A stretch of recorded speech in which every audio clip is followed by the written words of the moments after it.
आज हमने 2 पाठ पहले पढ़ लिए हैं इस पुस्तक के, और आज आपकी पाठ्य पुस्तक का पाठ संख्या 3। पाठ का नाम है नादान दोस्त, एक कहानी, और लेखक हैं प्रेमचंद। प्रेमचंद के द्वारा लिखी हुई कहानी नादान दोस्त। इसमें देखिए नादान किसे कहते हैं। नादान का शब्दार्थ, नादान का मतलब होता है नासमझ, जिसमें समझ कम हो अभी क्या होता है नादान। और दोस्त का अर्थ आप जानते ही हैं मित्र, जिसे आप इंग्लिश में फ्रेंड बोलते हैं, मित्र। तो एक नादान नासमझ मित्र के बारे में, मित्र भी नासमझ हो तो क्या नुकसान हो सकता है, ऐसे मित्र की एक कहानी आपको यहाँ दिखाई गई है। ये कहानी पढ़ते हैं, प्रेमचंद द्वारा लिखी कहानी।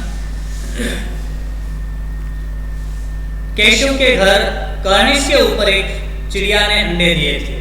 केशव का घर, तो इस कहानी के जो मुख्य पात्र हैं उनमें से एक केशव। आपकी तरह बच्चा ये आपकी उम्र का रहा होगा। तो केशव के घर कार्निश, कार्निश शब्द का अर्थ होता है वो दीवार होती है घर की, दीवार का भी ऊपरी हिस्सा जो थोड़ा सा बाहर निकला रहता है, जिसे ऊपरी हिस्सा या कंगनी कह सकते हैं।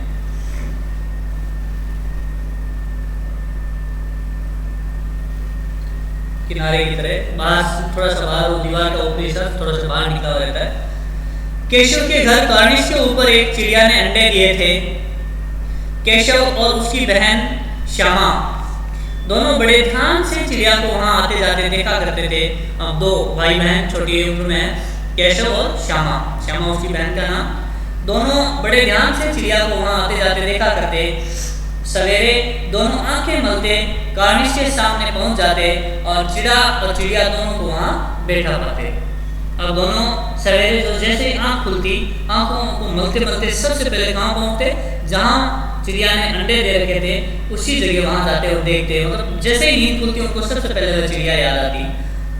कार्निश के सामने पहुंच जाते और चिड़िया दोनों को वहां बैठा पाते। वहां चिड़िया दोनों को बैठा हुआ देखते, बैठा हुआ पाते। हालांकि चिड़िया ऐसा कोई विशेष रूप नहीं, चिड़िया का कोई वो जो पुल्लिंग शब्द हो, लेकिन यहाँ दोनों होती है चिड़िया। उनको देखने में दोनों बच्चों को न मालूम क्या मजा मिलता, और उनको देखने में उन चिड़िया को, उनके अंडों को, हालांकि अंदर दिखाई नहीं देते थे, काफी ऊंचाई पर थे, कार्निश पर थे, लेकिन चिड़िया को वहां पर बैठा देखकर दोनों को न मालूम क्या मजा मिलता, क्या आनंद आता। मजा, आनंद। दूध और जलेबी की शुद्ध भी न रहती। दूध और जलेबी शुद्ध, शुद्ध का मतलब होता है याद। दूध और जलेबी खानी है ऐसा भी उन्हें याद नहीं रहता, केवल और केवल उस चिड़िया को देखते रहते। दोनों के दिल में तरह तरह के सवाल उठते, तरह तरह के प्रश्न उठते। सवाल, प्रश्न, अंडे कितने बड़े होंगे। अब दोनों के मन में क्या क्या सवाल होते, क्योंकि अंडे वहां से दिखाई नहीं दे रहे हैं, उन्होंने पहले भी देख लिए, तो उनके अनुमान, उनकी कल्पनाएं क्या हो, छोटे बच्चे कहाँ तो उनकी कल्पनाएं सफर कर सकती हैं।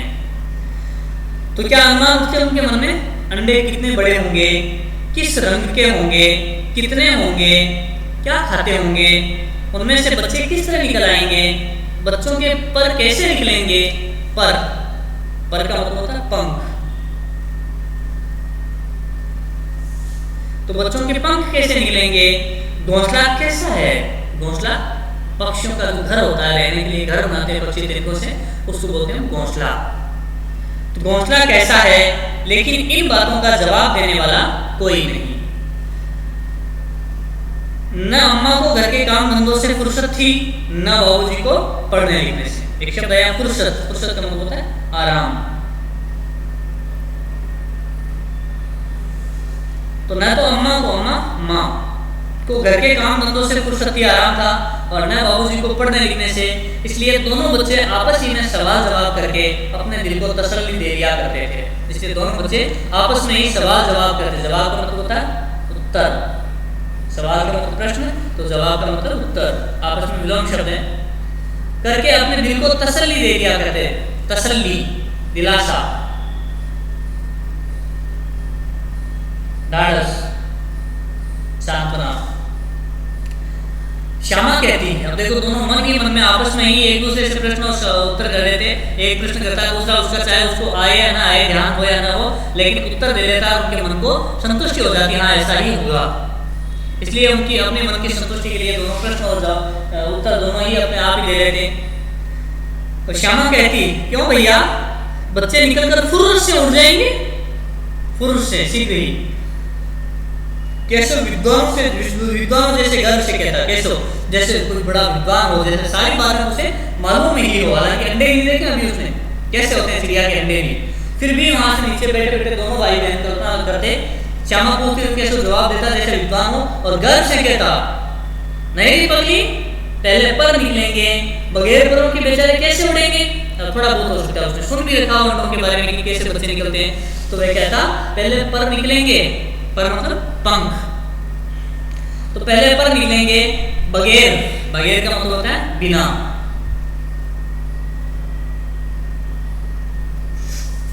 बिना परों के, बिना बगैर परों के बेचारे कैसे उड़ेंगे, बिना पंखों के कैसे उड़ेंगे बेचारे। श्यामा ने कहा, बच्चों को क्या खिलाएगी बेचारी। उसका दूसरा प्रश्न, उसकी अगली कल्पना कि बच्चों को क्या खिलाएगी बेचारी, कोई चिड़िया छोटी सी है तो रोटी तो बनाना जानती नहीं है, और ऐसे हाथ तो अपनी तरह उसके हैं ही नहीं, तो फिर ये बेचारी खिलाएगी क्या बच्चों को।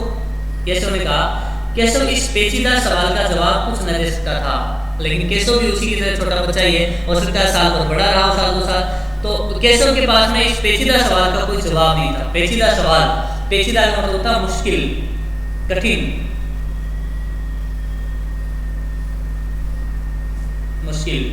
तो ऐसा एक मुश्किल जटिल सवाल, पेचीदा सवाल पूछ लिया उसने, जिसका केशव के पास में कोई जवाब नहीं था। इस तरह 3-4 दिन गुजर गए। दोनों सुबह उठते, वहां चले जाते, उन चिड़िया के बच्चों को क्या चिड़िया उड़े, लेकिन 3-4 दिन बीत गए, गुजर गए। दोनों बच्चों की जिज्ञासा दिन दिन बढ़ती जाती थी। दोनों बच्चों की जिज्ञासा, जिज्ञासा का मतलब होता है जानने की इच्छा। किसकी इच्छा?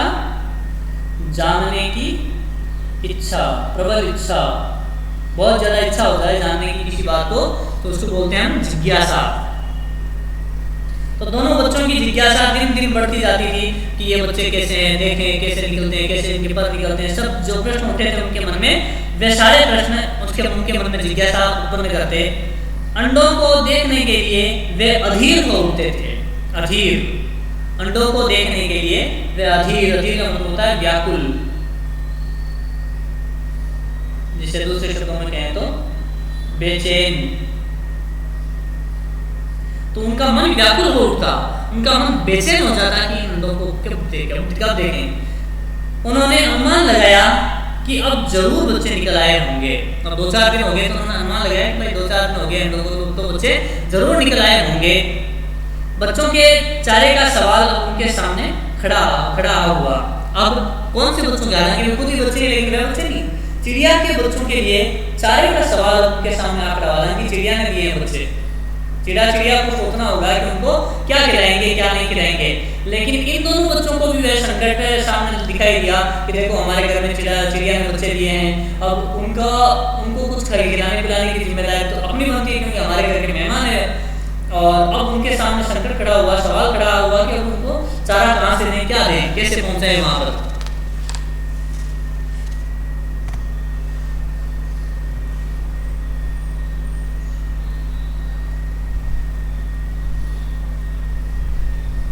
चिड़िया बेचारी इतना दाना कहाँ पाएगी कि सारे बच्चों का पेट भरे। और चिड़िया के बारे में उन्होंने सोच लिया कि छोटी सी चिड़िया है, बेचारी के पास में इतना क्या है, इतना कहाँ से लाएगी सारे बच्चों का पेट भर सके। गरीब बच्चे भूख के मारे चू चू करके मर जाएंगे। और चिड़िया के बेचारे गरीब बच्चे हैं, उनके पास खाने के लिए कुछ है नहीं। चिड़िया भी गरीब है, पैसे महल वगैरह कुछ नहीं है उसके पास में। घर भी तो देखो अपने यहाँ बनाया उसने, अपने घर में शरण लिए उसने। तो गरीब बच्चे भूख के मारे चू चू करके मर जाएंगे। बाल मनोविज्ञान के कितना सुंदर तरीके से चित्रण किया है लेखक ने कि छोटा सा बालक किस तरह से उसकी कल्पनाएं, किस तरह से कल्पनाएं उड़ान भरती हैं, क्या सोचता है किस परिस्थिति में। तो छोटा बच्चा यही सोचता है, वरना गरीब अमीर, भाई पक्षियों में कौन सा गरीब अमीर क्या होता है। गरीब बच्चे भूख के मारे चू चू करके मर जाएंगे। इस मुसीबत का अंदाजा करके दोनों घबरा उठे। दोनों को डर सा लगने लगा कि अब क्या होगा, हमारे घर में ये चिड़िया के बच्चे बेचारे भूख से मर जाएंगे। इस मुसीबत का मतलब संकट कह सकते हैं, कठिनाई कह सकते हैं, परेशानी कह सकते हैं, आप विपदा कह सकते हैं। मुसीबत का अंदाजा मतलब अनुमान।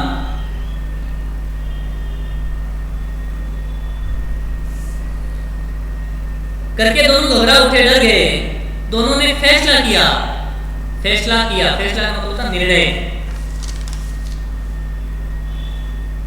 दोनों ने निर्णय किया, तय किया, फैसला किया कि कॉर्निश पर थोड़ा सा दाना रख दिया जाए। और क्या फैसला हुआ कि जो कॉर्निश है उस कॉर्निश पर थोड़ा सा दाना रख दिया जाए। श्यामा खुश होकर बोली, तब तो चिड़ियों को चारे के लिए कहीं उड़कर न जाना पड़ेगा ना। तो श्यामा खुश हो गई उसके फैसले से कि तब तो चिड़ियों के चारे के लिए कहीं उड़कर न जाना पड़ेगा ना। केशव से प्रश्न किया तो केशव ने जवाब दिया, नहीं, तब क्यों जाएंगी? पर चिड़िया तो दाने के लिए तो बाहर जाती है और दाना हम रख देंगे वहां पर, तो क्यों उड़कर जाना होगा? श्यामा ने कहा, क्यों भैया, बच्चों को धूप में लगती होगी। अब उनके मन में एक समस्या का हल हो गया, भाई दाना रख दिया जाएगा। तो दूसरी समस्या आम खड़ी हुई। तो श्यामा ने दूसरा प्रश्न किया कि बच्चों को धूप में लगती होगी, भाई बाहर है, ऊपर है दीवार के, तो उनको तो धूप भी तो लगती होगी। केशव का ध्यान इस तकलीफ की तरफ न गया था। हालांकि उनकी बहुत सारी तकलीफें उनके सामने आई थी, लेकिन इस तकलीफ को केशव ने भी नहीं सोचा था कि उनको ये समस्या भी होगी। तकलीफ का मतलब क्या होता है? कष्ट। तो इस दुख के बारे में तो उनका ध्यान गया ही नहीं था। बोला, जरूर तकलीफ हो रही होगी, बेचारे प्यास के मारे तड़पते होंगे, ऊपर छाया भी तो नहीं, कोई नहीं। तो कहा, धूप है तो धूप में बहुत प्यास भी ज्यादा लगती है, छाया भी नहीं है, तो समस्या ही हो रही होगी, तड़पते होंगे बेचारे। आखिर यही फैसला हुआ कि घोंसले के ऊपर कपड़े की छत बना देनी चाहिए। और अब फैसला क्या हुआ कि घोंसले के ऊपर कपड़े की छत बना देनी चाहिए, कपड़े से कोई पर्दा वगैरह छत की तरह कर देना चाहिए। पानी की प्याली और थोड़े से चावल रख देने का प्रस्ताव भी स्वीकृत हो गया। जिस तरह से संसद में जनता के लिए जो प्रस्ताव पारित होते हैं, जनता के भले के लिए प्रस्ताव पारित होते हैं, वैसे यहाँ भी जैसे एक प्रस्ताव था, मुद्दा था। प्रस्ताव का मतलब होता है बातचीत का विषय।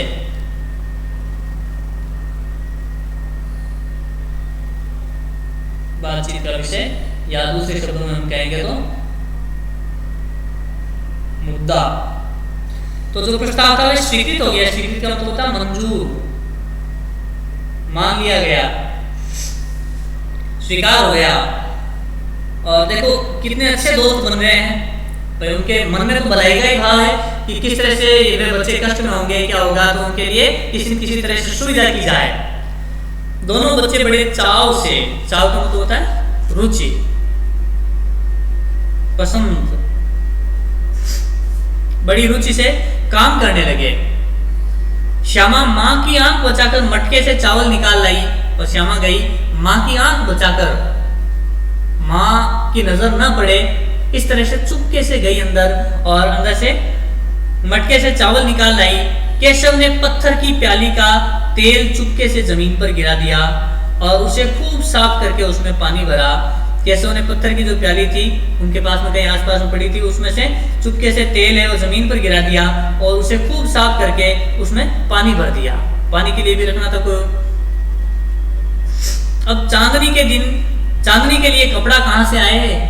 अब देखो दाना और पानी की समस्या हल होगी, लेकिन अब चांदनी करने के लिए, चांदनी आप जानते हो, एक तो चांदी की जो रोशनी होती है, किरणें होती है, उसको भी चांदनी कहते हैं, उसके प्रकाश को भी। लेकिन यहाँ चांदनी वह नहीं है। यहाँ चांदनी का मतलब है ऊपर जो पर्दा सा किया जाता है, शामियाना भी जिसको कहा जाता है। अपने शादी ब्याह में देखा होगा टेंट लगाते हैं, तो वह चांदनी, ऊपर का जो कपड़ा होता है ऊपर तानने के लिए, उसको बोलते हैं चांदनी। तो अब चांदनी के लिए कपड़ा कहाँ से आए? छाया करने के लिए कपड़ा कहाँ से आए? फिर ऊपर बगैर छड़ियों के कपड़ा ठहरेगा कैसे और छड़ियां खड़ी होंगी कैसे? अब तो एक से बढ़कर एक, आगे से आगे, जैसे ही समस्या हल करने की कोशिश करते हैं, एक समस्या हल करने की कोशिश करते हैं, चार समस्याएं सामने खड़ी हो जाती हैं। पहले दाना पानी वाली समस्या हल हुई, तो अब धूप से बचाने के लिए छाया का प्रबंध करने की समस्या आ गई। छाया का प्रबंध करने के लिए उन्होंने सोचा कि कोई कपड़ा लगा दिया जाए ऊपर छत की तरह। तो कपड़ा लगाने के लिए फिर ये समस्या आन खड़ी हो गई कि बगैर छड़ियों के कपड़ा ठहरेगा कैसे? पहली बात तो कपड़ा कहाँ से आएगा, दूसरी बात अगर ले भी आए तो बगैर छड़ियों के कपड़ा ठहरेगा कैसे, और छड़ियां खड़ी होंगी कैसे ठहराने के लिए? केशव बड़ी देर तक इसी उधेड़ बुन में रहा, इसी असमंजस की स्थिति में रहा, सोच में, चिंता में रहा, उधेड़ बुन। आखिरकार उसने यह मुश्किल भी हल कर दी। आखिरकार अंत में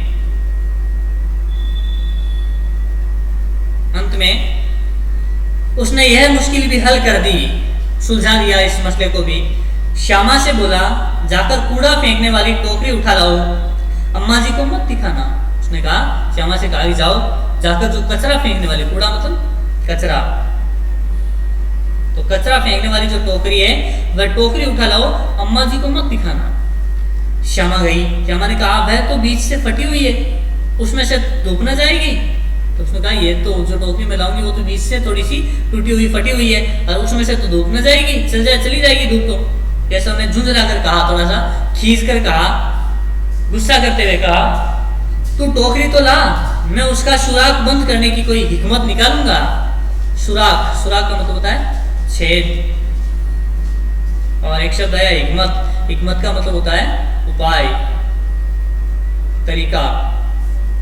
तो उसने कहा कि तू टोकरी तो लेकर आ, मैंने सुझाव मैंने दिया कि टोकरी लाने का, तो हो सकता है मैंने आगे भी कुछ सोचा होगा, उसकी चिंता तू मत कर, तू तो टोकरी ला, मैं उसका सुराख बंद करने का कोई उपाय निकालूंगा। अब देखिए, श्यामा दौड़कर टोकरी उठा लाई। श्यामा दौड़कर गई और टोकरी उठा लाई। केशव ने उसके सुराख में थोड़ा सा कागज ठूंस दिया। अब केशव ने क्या किया, जो उस टोकरी में सुराख था, उस सुराख में थोड़ा सा कागज ठूंस दिया, और तब टोकरी को एक टहनी से टिकाकर बोला, देख ऐसे ही घोंसले पर उसको आड़ कर दूंगा, तब कैसे डूब जाएगी। अब क्या किया, जो सुराख था उसमें तो ठूंस दिया एक कागज, और अब टोकरी को नीचे ही जमीन पर अभी एक टहनी पर टिकाया, एक छड़ी पर टिकाया, और बोला, देख इस तरह से मैं वहां पर घोंसले पर टिका दूंगा, और तब बता धूप कैसे जाएगी। श्यामा ने दिल में सोचा, भैया कितने चालाक हैं। तो श्यामा भैया की समझदारी पर, बुद्धि पर थोड़ी सी खुश होते हुए बोली, देखो भैया में कितनी बुद्धि है, कितने चतुर हैं, कितने चालाक हैं। देखिए, हालांकि कहानी अभी लंबी है, कहानी के 3 दृश्य दिए गए हैं इसमें। पहला दृश्य हम पढ़ चुके हैं, तो आज का जो कार्य है वो यहाँ समाप्त करते हैं, और इसके बाद आपको जो शब्दार्थ बताए थे मैंने, उन शब्दार्थों को ध्यान से वीडियो में देखना है, कहाँ किस शब्द का क्या अर्थ बताया था। देखते हुए इन शब्दार्थों को आपको आराम से अपनी नोटबुक में लिखना है, अपनी उत्तर पुस्तिका में, मुख्य उत्तर पुस्तिका में लिखना है। ये शब्दार्थ हैं आपके सामने, और वीडियो में आपको देखते हुए पता चल जाएगा मैंने किस शब्द का क्या अर्थ बताया है, ध्यान से देखना। इसके अलावा कुछ प्रश्नोत्तर भी दे रहा हूं मैं।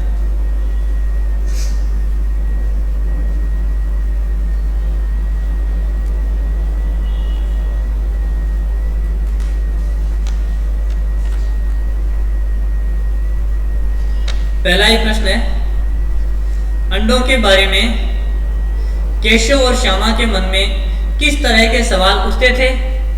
वे आपस ही में सवाल जवाब करके अपने दिल को तसल्ली क्यों दे दिया करते थे। इस सवाल का आपको जवाब लिखना है कि केशव और श्यामा के मन में किस तरह के सवाल उठते थे। वे सारे शुरुआती गद्यांश में ही आए हुए हैं, और फिर वे आपस में सवाल जवाब करके किस तरह से तसल्ली दे देते थे, क्यों तसल्ली दे दिया करते थे, उसका भी आपको कारण लिखना है। सिर्फ एक प्रश्न है, हालांकि शब्दार्थ भी दिए हैं, उसके साथ साथ ये पहला प्रश्न है जो आपको आज के गृह कार्य के रूप में करना है। आज के लिए बस इतना ही। अगला भाग अगले दिन जब भी वीडियो आएगा